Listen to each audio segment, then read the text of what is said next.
Assalamualaikum warahmatullahi wabarakatuh, saudaraku. Ketemu lagi dengan kami di channel Pabrik News.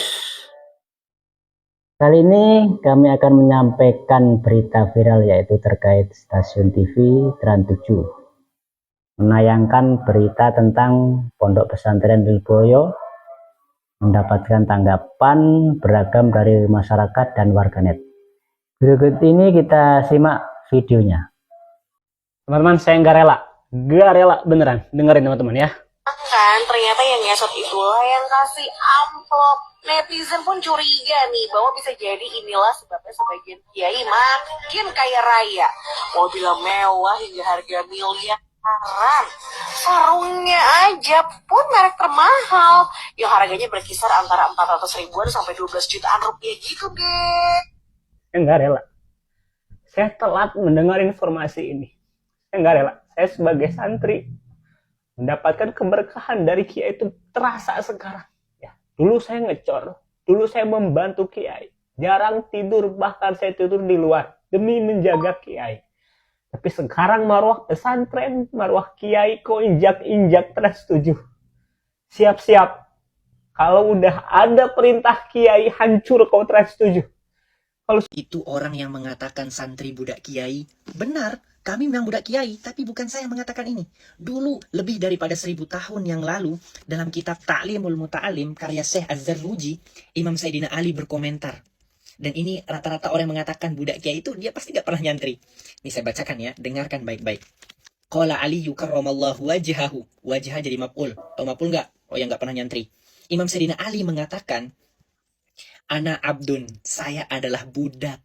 Ana abdun, ana mubtada, abdun khobar. Saya adalah budak. Khobar itu diartikan budak. Paham? Oh yang gak pernah nyantri.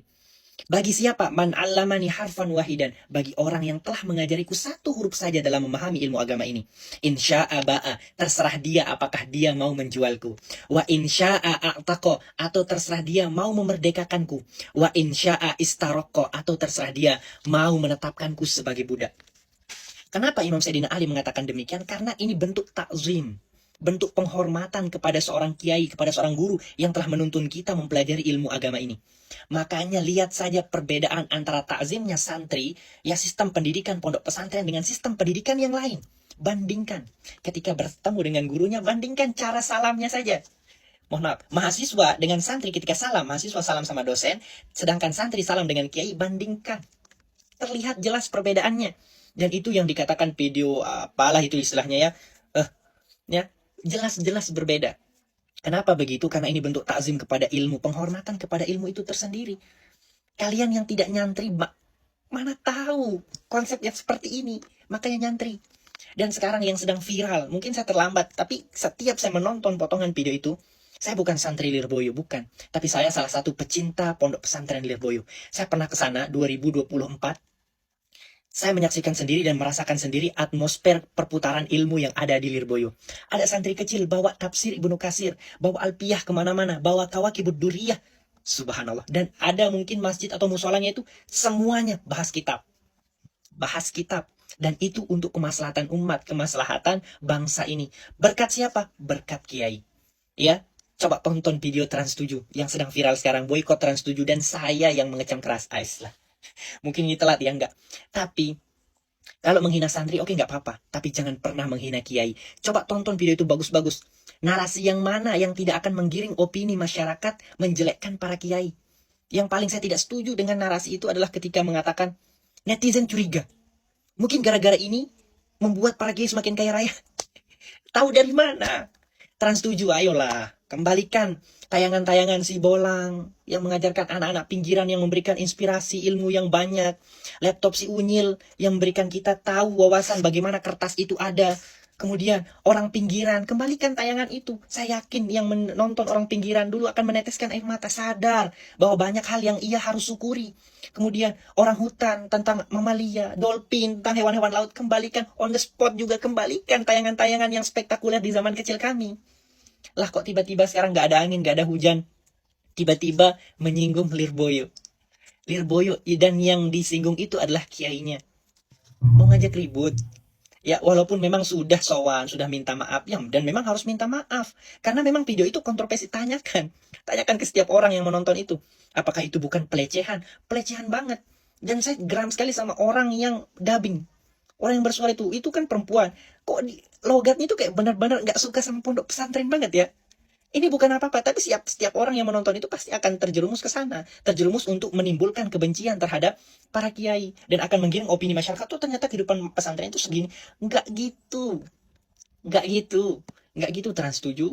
Ayolah kembali tayangkan film-film, video-video yang mengedukasi kami ketika kami ditemani masa kecil kami dengan laptop si Unyil, dengan orang pinggiran, si Bolang, dan seterusnya. Ya, mengenai video itu, dan memang harus diboykot, dan banyak sudah konten kreator para santri yang bersuara. Cuma di sini saya ingin mengambil ruang kecil dan ikut bersuara. Ya, satu kiai yang telah kalian lukai, maka semua santri yang akan merasa terluka. Siapapun itu, saya bukan alumni Lirboyo, tapi saya mendukung Lirboyo. Ya, kalau sampai kiai saya itu yang dilecehkan, Kasus Trans 7 dan etika media nasional ketika kritik jadi resiko publik. Ya teman-teman, Trans 7 lagi disorot habis-habisan kan gara-gara satu segmennya di acaranya yang dianggap ngelecehin kiai dan pondok pesantren. Kasusnya ada di acara Expose Unsensor. Mereka itu nayangin segmen soal pondok pesantren Lirboyo di Kediri serta Kiai Anwar Mansur. Narasinya cukup provokatif memang, mulai dari sindiran soal santri yang minum susu harus jongkok sampai menyinggung soal amplop dan gaya hidup kiai. Wajar kalau masyarakat marah di sini, terutama kalangan santri dan alumni pesantren. Langsung bereaksi keras teman-teman.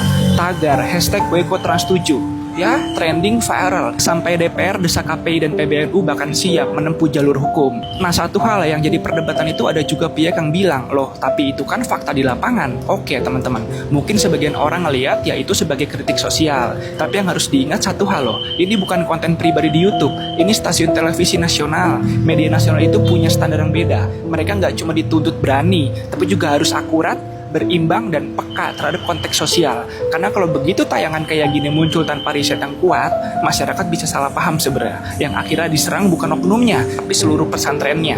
Nah, masalah intinya bukan di pro atau kontranya teman-teman, tapi di tanggung jawab media. Kritik boleh, tapi kalau disiarkan di ruang publik, apalagi lewat media nasional, itu bukan sebuah kritik opini, tapi pesan yang membentuk cara pandang jutaan orang. Jadi sebelum tayang, lagi-lagi media nasional itu pertanyaannya harus sederhana. Ini mau bikin Soal boykot Trans 7, mari kita tarik nafas sejenak. Saya adalah orang yang datang dari kalangan santri tradisional dan di pesantren diajarkan konsep at-tahlil al-akademi, analisa suatu pokok hingga ke akar-akarnya. Dan di Al-Azhar, kami diajari disiplin ilmu adabul bahath wal munazarah, pendekatan ethics dalam perdebatan dan penelitian. Mari kita mengeksplorasi huru-hara tayangan Trans 7 yang dianggap melecehkan kiai dan katanya ditujukan untuk mencederai marwah pesantren di Indonesia. Apakah benar demikian? Mari kita bahas. Halo, saya Rivaldo. Selamat datang di Opini Historian. Pertama, sama seperti Anda, saya pun tidak sepenuhnya sepakat dengan konten tersebut. Isinya, intonasi peoratif naratornya, dan yang terpenting, sekian detik video yang menampilkan Kiai Anwar Mansur dengan framing yang hemat saya tidak tepat. Namun, bagi semua yang tersinggung, mari kita tarik nafas sejenak. Kembali kepada khazanah ilmu pengetahuan yang kita pelajari dari para kiai. Dalam Adabul Bahath wal Munazarah yang ditulis oleh Imam Adud Al-Iji disebutkan syarat perdebatan akademik itu al-ilmu bimahallin niza', understanding the point of disagreement, memahami apa yang sebenarnya dipermasalahkan. Maka bagi semua dari kita yang mengunggah story boykot Trans 7, cabut izin Trans 7, atau ketakutan menganggap sedang ada konspirasi besar yang ingin menghancurkan Islam lewat degradasi nilai-nilai kepesantrenan. Perhatikan, apakah yang kita anggap permasalahan itu adalah framing peoratif terhadap institusi pesantren, intonasi sang narator, atau justru sebenarnya kita setuju dengan video itu, tapi tidak sepakat kalau yang dijadikan contoh adalah Kiai Anwar Mansur. Mari kita asumsikan dengan video yang sama, narasi dan gaya penyampaian yang sama, stasiun TV yang sama, tapi contoh dalam video adalah bukan dari Kiai yang datang dari ormas besar, Kiai pesantren Wahabi misalkan.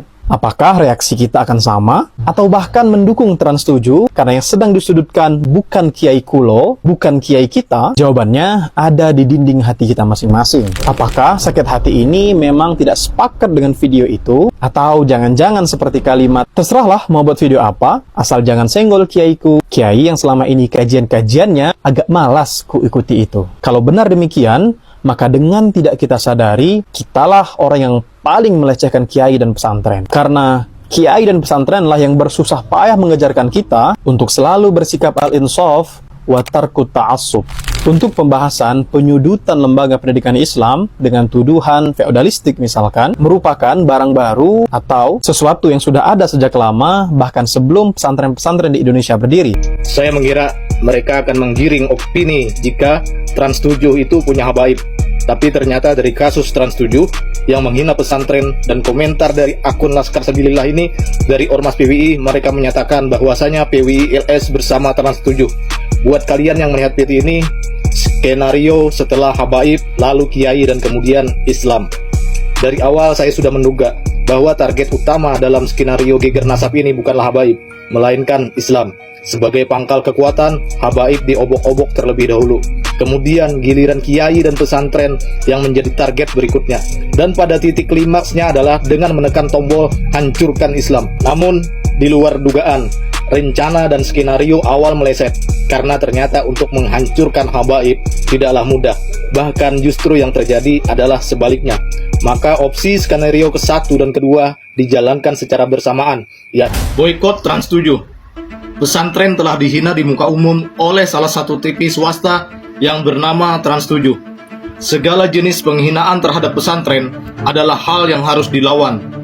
Saya bukan anak pesantren, dan saya sangat senang dengan orang-orang yang menuntut ilmu di pesantren. Dunia luar memandang pesantren dengan kacamata yang sempit.